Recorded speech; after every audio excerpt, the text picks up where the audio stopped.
Dear students, in this video, we are going to discuss one of the very important application of electromagnetic induction, and that is eddy currents. They are also known as Foucault currents. Basically, what are they?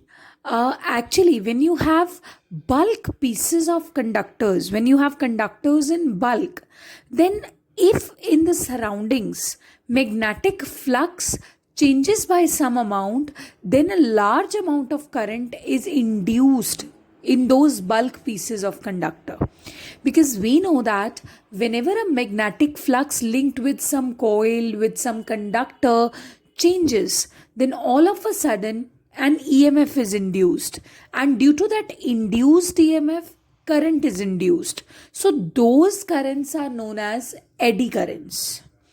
Basically, why they are known as eddy currents? Because their pattern of flowing resembles the swirling eddies of water. Have you ever seen water flowing down the sink? When the last ounce of water is left, it flows like this. Okay, it forms the eddies and then it flows down the sink. So those swirling eddies, that's the pattern which is followed by these currents, and that's why they are known as eddy currents. And why they are known as Foucault currents? Because they were first discovered by the scientist whose name was Foucault. Okay, so just like any other ordinary current, eddy currents will also be equal to induced EMF upon resistance. Induced EMF is E. But we know that in electromagnetic induction, induced EMF is given by minus d phi by dt. Because EMF, the magnitude of EMF is equal to rate of change of magnetic flux. So if E is equals to minus d phi by dt, if you'll put this value here, you are going to get I is equal to minus d phi by dt upon R. Okay. After that, I can establish the existence of eddy currents by jumping disk experiment. There are two of them. I am just covering one of them with you. Jumping disk experiment. Suppose you have a cylinder here over which a disk D is placed. And in that cylinder, there is an electromagnet which is connected to a cell and to a battery. When the key K is pressed, so that the circuit is complete, all of a sudden what is going to happen? Current will start flowing, and when the current starts flowing, this disc jumps up in the air.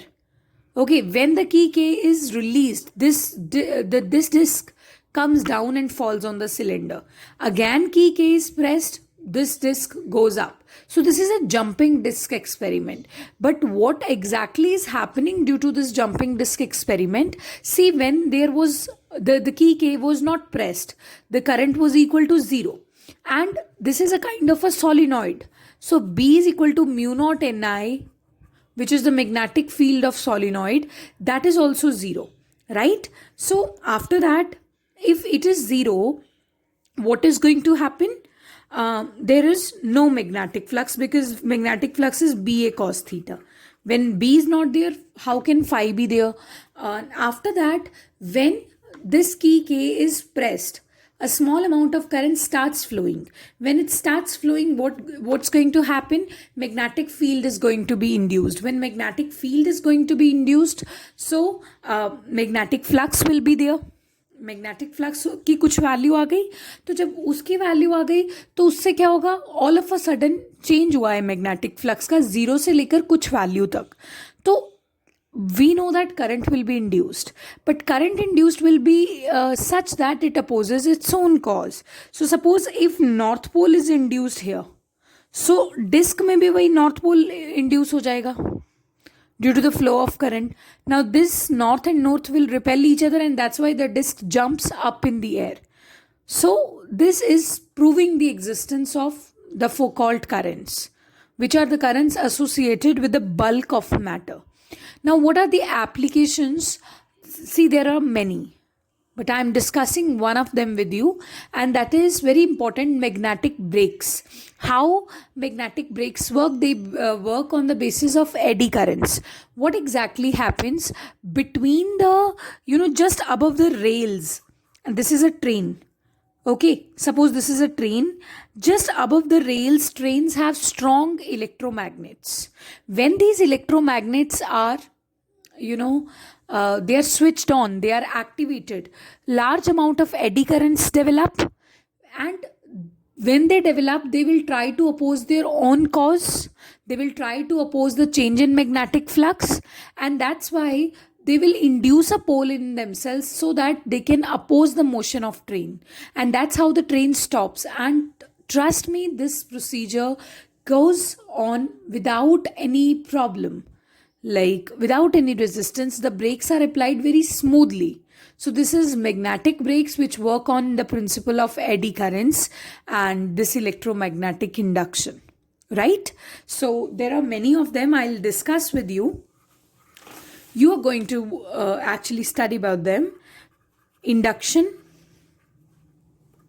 furnace, very important. Next is induction motor. Next is electromagnetic damping. So you're going to study about them. These are the applications of eddy currents. In all these applications, one thing is common, that whenever the eddy currents are developed, they try to, oppose the change in magnetic flux. And that's how they work. Thank you.